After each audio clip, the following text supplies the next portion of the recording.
2 రోజులు నేను యాక్చువల్గా హైదరాబాద్ వెళ్దాం అనుకున్నాం. మీరు అందరూ రాత్రి ఫోన్లు చేసి పెట్టిన ఒత్తిడి మూలాన్ని మరి నేను రావాల్సి వచ్చింది.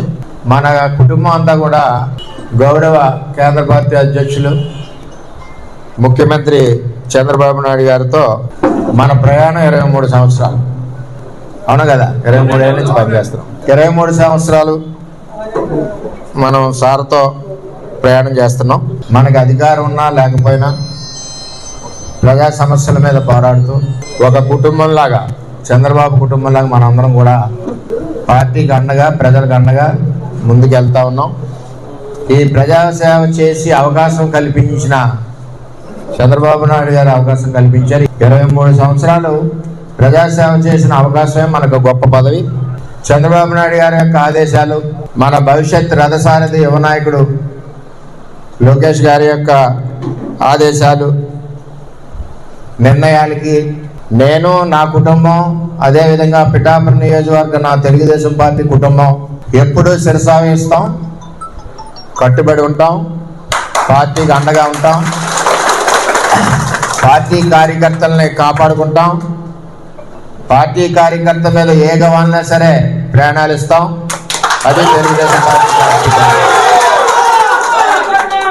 ఉదాహరణ, చంద్రబాబు నాయుడు గారి ఆదేశాల మేరకు కూటమి నిర్ణయానికి కట్టుబడి నేను, నా శ్రీమతి, నా కొడుకు గిరీషు, అదేవిధంగా మన నాయకులు, వారి శ్రీమతులు, వారి పిల్లలు అందరం కూడా కష్టపడి పనిచేసి గౌరవ చంద్రబాబు నాయుడు గారు ఆదేశాలు, ఆయనకి గౌరవం, ఆయన ఇచ్చిన ఆదేశాలకి అనుగుణంగా ఇంటింటికి ప్రచారం చేసి చంద్రబాబు నాయుడు గారి గౌరవం నిలబెట్టింది పిఠాపురం తెలుగుదేశం పార్టీ అని చెప్పి తెలియజేస్తాం.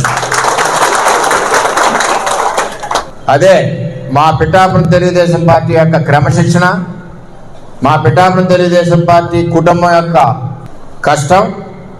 ఎప్పుడు కూడా అహర్నిశలో చంద్రబాబు నాయుడు గారికి, భవిష్యత్ రథసారథి నారా లోకేష్ గారికి ఎప్పుడు కూడా పిఠాపురం తెలుగుదేశం పార్టీ అండగా ఉండడమే కాకుండా వారు నిర్ణయించిన ఆదేశాల ప్రకారం తూచా తప్పకుండా పని చేసుకుంటూ, పార్టీని బలపరుస్తూ, కార్యకర్తలకు అండగా ఉంటూ ఎప్పుడూ కూడా పార్టీ ఆదేశాలకు అనుగుణంగా పిఠాపురం నియోజకవర్గం తెలుగుదేశం పార్టీ కుటుంబం నడుస్తుందని చెప్పి ఈ సందర్భంగా నేను తెలియజేస్తున్నా. చంద్రబాబు నాయుడు గారి నాయకత్వం, చంద్రబాబు నాయుడు గారి నాయకత్వం.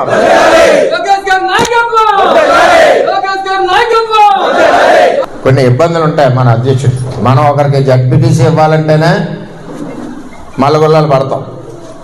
అంచేత రాష్ట్ర వ్యాప్తంగా చేసేటప్పుడు కొన్ని ఇబ్బందులు ఉంటాయి, కొన్ని ఆలోచనలు ఉంటాయి, కొన్ని అడ్డంకులు ఉంటాయి. ఇవన్నీ కూడా రాష్ట్ర అధ్యక్షుడు పడి కష్టం మనం కూడా గుర్తించాలి, చంద్రబాబు నాయుడు గారికి సహకరించాలి.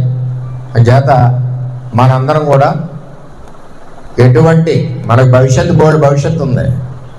మన పార్టీ వేళ 15-20 సంవత్సరాల పైన అధికారంలో ఉంటుంది. పెద్ద నాయకత్వంలోని, అదేవిధంగా లోకేష్ గారి నాయకత్వంలోని పార్టీ పరుగులు పడుతూ ఉంటుంది.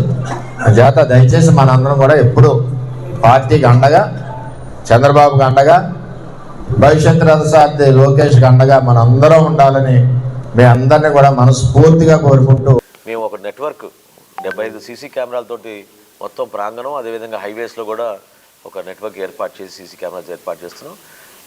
జిల్లా ఎస్పీ గారితో నేను మాట్లాడడం జరిగింది. ఉన్నతాధికారులు కూడా దీన్ని ఆల్రెడీ సమీక్షించారు. వాళ్ళు కూడా రాబోయే రోజుల్లో చూస్తారు. బందోబస్తు విషయంలో కానివ్వండి, సెక్యూరిటీ విషయంలో కానివ్వండి, ఎక్కడ కూడా ఏ మాత్రం పొరపాటు లేకుండా వాళ్ళు ఏర్పాట్లు అన్ని విధాలుగా చేసుకుంటారు.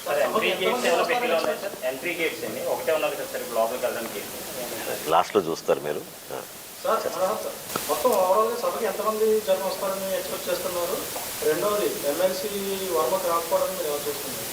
ఏమంటే సభ అనేది మేము పిఠాపురంలో పార్టీ అధ్యక్షులు పవన్ కళ్యాణ్ గారు పిఠాపురం ప్రజలకి మనస్ఫూర్తిగా ధన్యవాదాలు తెలుపుకోవడమే కాకుండా మా పార్టీ యావత్ యంత్రాంగం, మాకున్న కమిటీలు, ఎగ్జిక్యూటివ్ బాడీ, వివిధ నియోజకవర్గాల శాసనసభ్యులు, పార్లమెంట్ సభ్యులు అందరం కూడా ఒక కృతజ్ఞతా భావంతో మా పార్టీ అధ్యక్షులు పవన్ కళ్యాణ్ గారిని అంత అద్భుతమైన మెజార్టీతో గెలిపించినందుకు ఈ సభని పిఠాపురం నిర్వహిద్దామని మీ అందరం కూడా కోరాం. దానికి పవన్ కళ్యాణ్ గారు కూడా ఆయనే ముందు యాక్చువల్గా పిఠాపురం చేస్తే బాగుంటుంది, మనందరం వాళ్ళకి థ్యాంక్ యూ చెప్పాలనే సందర్భం వచ్చింది కాబట్టి చేద్దాం అన్నారు. సో డెఫినెట్గా ఈ సభ అనేది వాళ్ళకి అంకితం చేస్తూ వాళ్ళు ఏ విధంగా కష్టపడి కష్టకాలంలో కూడా దుర్మార్గమైన గత ప్రభుత్వంలో కూడా ఎదుర్కొని నిలబెట్టారో దాన్ని మేము గౌరవించడానికి ఇది ఒక చక్కటి అవకాశం. అదేవిధంగా వర్మ గారు చాలా సీనియర్ పొలిటీషియన్ అండి. ఆయన కూడా సుదీర్ఘమైన ప్రయాణం చేశారు, ఎన్నో ఇబ్బందులు పడ్డారు గతంలో కూడా చూసాం మనందరం కూడా. ప్రతి నాయకుడు రాజకీయాల్లో అటువంటి 5 సంవత్సరాలు ఎవరు కోరుకోరు, అట్లా ఉంటాయని కూడా ఎవరు ఊహించుంటారు. సో వర్మ గారు కూడా ఆ విధంగా ఇబ్బంది పడ్డారు. అయితే పదవులు ఎవరికి కేటాయిస్తారనేది ఏ పార్టీ అధిష్టానం అది నిర్ణయం తీసుకుంటారు. పవన్ కళ్యాణ్ గారు మనస్ఫూర్తిగా ఎప్పుడు కూడా మాలో ఉన్న నాయకుల్ని కూడా ప్రతిసారి అదే అంటున్నారు, ఏదో వారసత్వం రాజకీయం అని ఎవరైనా అంటే చాలా పొరపాటు అది. పవన్ కళ్యాణ్ గారు ఎప్పుడు కూడా కోరేది అంటే యువ నాయకత్వం, కొత్త నాయకత్వాన్ని మనం ఎంకరేజ్ చేయాలి, ఎంతమందికి అవకాశం ఇవ్వగలితే అంతమందికి ఇవ్వాలి మన అవకాశం అని ఆయన నిలబడతారు. ఆయన ఇప్పుడు చాయిస్ ఇస్తే ఆయన పదవి తీసుకోరు కానీ ఇతరులకు పదవి ఇచ్చే మనిషి ఆయన. కాబట్టి వర్మ గారి విషయంలో కూడా ఖచ్చితంగా ఆయనకి న్యాయం జరగాలి, ఆ విధంగా ఆయనగా గౌరవించుకుంటాం. ఆయన కూడా వాళ్ళ పార్టీలో ఉన్న అంతర్గత విషయం అది వాళ్ళు మాట్లాడాలి. కూటమిలో భాగస్వాములుగా ఆయన సహకరించారు, పవన్ కళ్యాణ్ గారు ఎలక్షన్ నిలబడ్డారు, మీ అందరం కూడా ఆయన గౌరవించుకుంటాం. లేదండి, దొరబాబు గారు ఎలక్షన్ ముందే వద్దామని అనుకున్నారు, కొన్ని కారణాల వల్ల రాలేకపోయారు.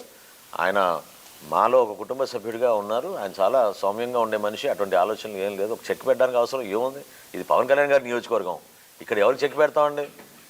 కంప్లీట్గా ఇది పిఠాపురం అనేది పవన్ కళ్యాణ్ గారి అడ్డా, అది ఇంకా దాని గురించి ఆలోచించాల్సిన అవసరం లేదు.